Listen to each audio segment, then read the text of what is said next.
Hi everyone, this is Erica from Gokce Capital.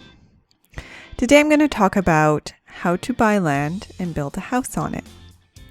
This is part of our Gokce Tips series where we give you some brief videos on tips for how to buy land and what to do with it. So if you're interested in this, you may want to check out some of our other videos. So the first step is, of course, to find land. You can't build on it if you don't have it. So most people generally have more experience buying a home than a parcel of raw land. And so their first instinct may be to check the major listing sites like Zillow, where you would go for a home or a house. And these are also good places to find land, but you don't want to limit your search to just those major listing sites where the focus is on houses. You may also want to spread out your search to land-specific listing sites. It's at these sites that you may be able to find some really good deals. And there are a couple of them out there. This is just a small number of them, but if you do a quick search, you'll find that there are a bunch. Some of the top ones include Land Watch and Land and Farm. And you could also, if you do a little more digging, start with the land-specific listing sites and then look at who's listing land. You may be able to find land investing companies. These companies tend to offer affordable land. They're companies like us, Gokce Capital. So usually when you go directly to a land investor, you can find some good deals. And then also, surprisingly, Facebook Marketplace can be a great site to get land deals. So once you find a property that looks promising, before you buy it, the next thing you want to do is just a quick or a preliminary search on zoning and local building codes. So almost every property will have a zoning designation, and this is either done at the county level or the city level, depending on where you're looking at property. But the key here is you just want to make sure that it is zoned for residential use.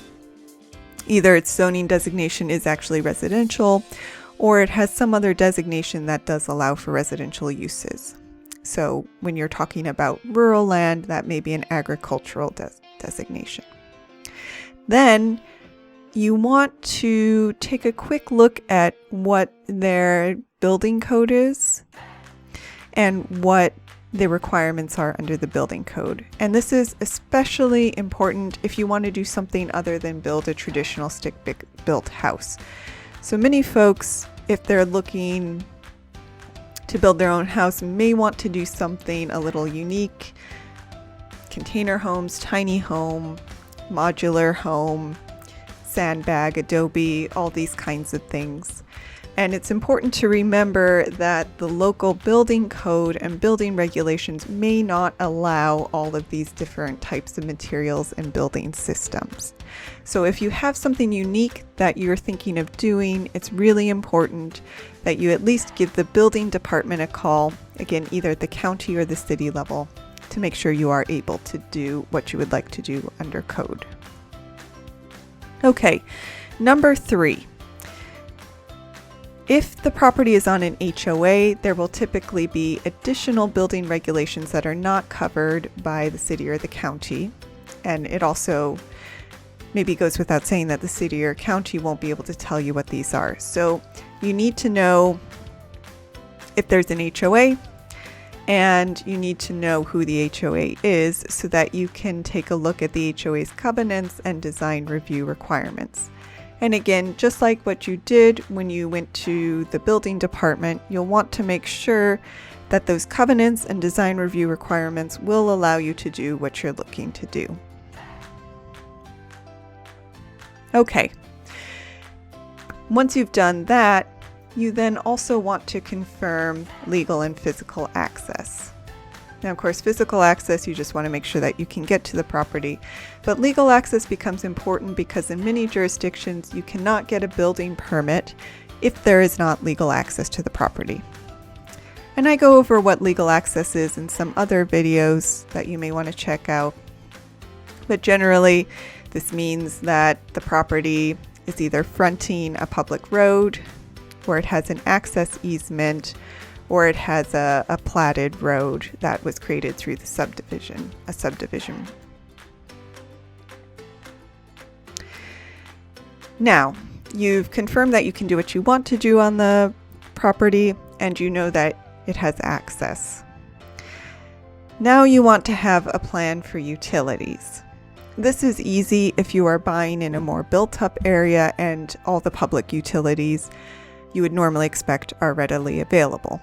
Although I will say, even if public utilities are available, you do often, if we're talking about raw land, have to connect those utilities to your lot. So that will come with a cost, and there will be a process for that you would want to look into. But if you are buying a rural parcel where there are no public utilities, or maybe you just have electricity but not water and sewer, you're going to have a plan for how to get those systems. So you'll want to look into the feasibility of alternative systems. This may mean figuring out the process for getting solar installed. It also means that you want to do some more digging with the county to make sure that you can actually drill a well. Different states and jurisdictions have different requirements around wells. Sometimes there are none. Other times you need to get a state permit, like in Colorado. And this will vary again from location to location. So you just want to understand if there are any restrictions around well drilling. And you may also want to look into the cost and feasibility of a well. And the other thing, if there is no sewer, you also want to look into the cost and feasibility of a septic system. So the first thing you would want to do is make sure that there is a perk test and that perk test was recent. And then you'll want to make sure that the perk test actually passed any local requirements for a septic system. If you don't have a perk test, you may want to consider having one done before purchasing the lot. Now, the next step is to confirm that there are no environmental issues. The big things to look out for are wetlands and special flood hazard or special hazard flood areas. And I'll go over these in more detail in other videos, but they're fairly easy to look up. And you just want to make sure that they don't exist or they're not on the property. And if the property does happen to be within a flood area, you want to understand what that means in terms of flood insurance and building requirements. And sometimes, depending on where you're looking at parcels, you may also just want to take a quick check and make sure that there are no other environmental regulations that the state has in effect. Things like endangered species or protected zones, things like that. These are more rare, but in certain locations you definitely want to look into it. So once you've done all of your due diligence, everything checks out: zoning, access, feasibility in terms of utilities and environmental issues. You go ahead, you purchase the lot. Now we get into the process of building. So if you're buying raw land, more often than not, you may need to clear the property, or at least clear an area for building. Again, depends on where you're purchasing and what your seller has already done on the property. But this could include clearing trees. It may also mean grading a property. If it's a sloping lot, you may need to go out and grade a pad for your home and your driveway. So you'll want to do that. And before you purchase, you may also want to look into the cost of any of this clearing work that would need to be done. Sometimes you may also need a permit in order to do clearing. Most likely you will need that to do grading, so you'll want to look into that with the county or city as well.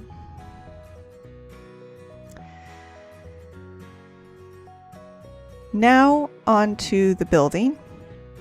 So, first step would be to hire an architect and contractor, and they will shepherd you through the bulk of the building process.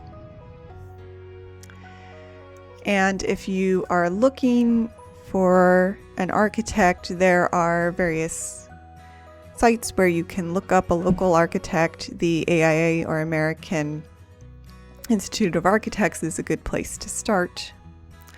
And the architect can even sometimes recommend a contractor for you. And then the final big step before starting construction, assuming that you've hired an architect and they will be doing the designs for you, is to get permits. Now, generally, the architect and the builder handle this process depending on which permits you're looking at. But at a bare minimum, you usually need, again, if there's no public sewer, a septic permit. Almost everywhere you will need a building permit, and sometimes you will need a slew of other permits, including plumbing and electrical. And then if you're in a more built-up area, say a city, there may be a lot of other more minor permits. So for example, there could be construction equipment permits, boiler permit, fire alarm, mechanical. If you're doing a lot of site work, soil erosion plan, things like that. The number of permits is going to be correlated with the degree to which the area is built up. So in a city, there'll be more permits. The more rural you are, the less, generally speaking. And again, the architect and builder will help shepherd you through the permit process, but a few things to keep in mind before you even start going into permitting. There will be certain criteria that need to be met before you can even apply for a permit in many jurisdictions. And this may include, this is a small list, but some items that may be included would be an address, if the parcel doesn't already have one, confirmation that you own the property. In many jurisdictions, or in most jurisdictions, the owner needs to sign permits. In most jurisdictions, you will also need to make sure that there are no violations on the lot, land use violations, building violations, things like that. In some jurisdictions, or in many jurisdictions, you may also need to show that there is access to the road from the building that you're building, so you will need a driveway, or at least a driveway permit. And sometimes you will actually even need to show proof that there is a water source on site, whether that's a well or a cistern, before you can do a building permit. And before I wrap up this presentation, I just want to show a quick example of some of the requirements for a particular jurisdiction.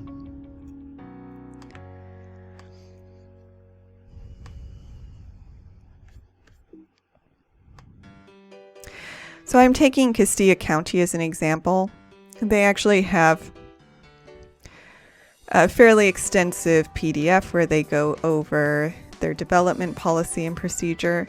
Many counties and cities will have something like this. So you can read through it, but they'll give you a few key pointers. One, and this is something I also would like to highlight, permits will expire. So you don't want to pull a permit unless you know that you're going to be constructing in the near future. And then they also call out other things, like here they do say you are not allowed to use shipping containers. They give you a little bit of information about how to get a physical address. And then they go into what you need to do to apply for a permit. So here you need proof of ownership. You cannot have any land use violations. You need a site plan. You need a road access permit, again, a driveway. And in this county, the road access permit is coupled with a minor development permit that allows you to do things like well drilling, driveway installation.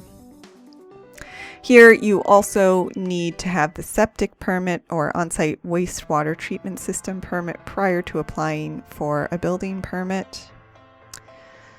You also need a water source in place, as I mentioned before. And then you need to have plans that show that the building meets their building code requirements. And then they have a few other things that are more specific. But this gives you a general idea of what you'll be looking at when you research permits and their requirements. Okay, so that about covers it for the basics of how to buy a parcel and build on it. For those of you who are not familiar with us, we are Gokce Capital. We buy and sell vacant land. You can check us out at gokcecapital.com.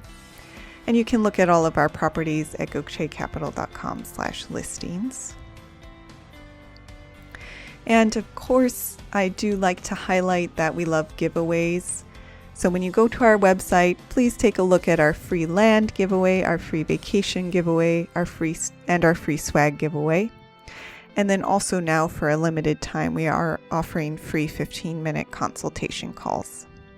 So do check us out and take advantage of any of these giveaways that sound interesting. And of course, we always love questions and comments. So if you have any questions, please email us at info@gokcecapital.com or leave a comment on this video, letting us know what you think, if you have a question, and what else you would like to know. So thank you for listening, and more to come.